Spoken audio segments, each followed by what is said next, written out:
Dear student of class 12th, आरोह भाग 2 पद्य खंड का 5वां पाठ सहर्ष स्वीकारा है, जिसके कवि हैं गजानन माधव मुक्तिबोध जी। कवि गजानन माधव मुक्तिबोध जी के जीवन परिचय के विषय में हम आज अध्ययन करेंगे। हिंदी के आधुनिक साहित्यकार, नई कविता के प्रसिद्ध कवि गजानन माधव मुक्तिबोध जी का जन्म 13 नवंबर सन 1917 ईस्वी को मध्य प्रदेश राज्य के श्योपुर ग्वालियर में हुआ था। बचपन में ही इन्होंने बड़ा ही संघर्ष किया। संघर्षपूर्ण जीवन होने के कारण मात्र 20 वर्ष की अवस्था में ही इन्होंने अध्यापन कार्य करना शुरू कर दिया। इन्होंने ग्वालियर, कलकत्ता और मुंबई में भी अध्यापन का कार्य किया। तारसप्तक के कवि गजानन माधव मुक्तिबोध जी आलोचना का भी कार्य इन्होंने किया है। आलोचना के कार्य के साथ साथ गजानन माधव मुक्तिबोध जी ने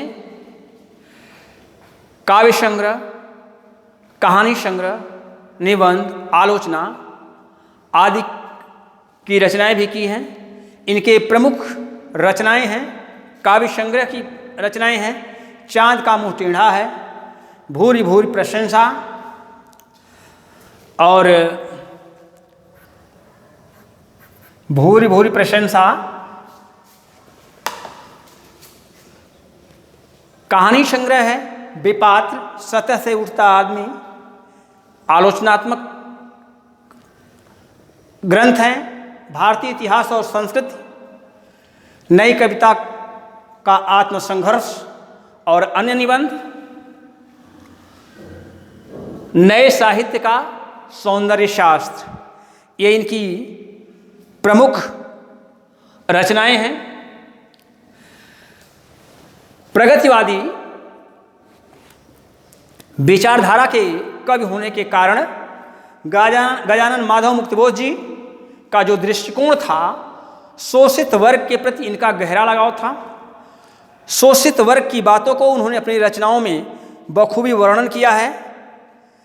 उन्होंने कविताओं, उनकी जो कविताएं हैं वे कविताएं काफ़ी लंबी हैं। जो लंबी कविताएं हैं उन लंबी कविताओं में क्लिष्टता और जटिलता है। इनकी कविताओं में कल्पना चित्रों के द्वारा और एक नई शैली इन्होंने एडॉप्ट की जिसका नाम है फैंटोसियो। तो फैंटोसियो का आकार और कविताओं को कल्पना चित्रों का आकार देने का काम इन्होंने अपनी कविताओं में किया है।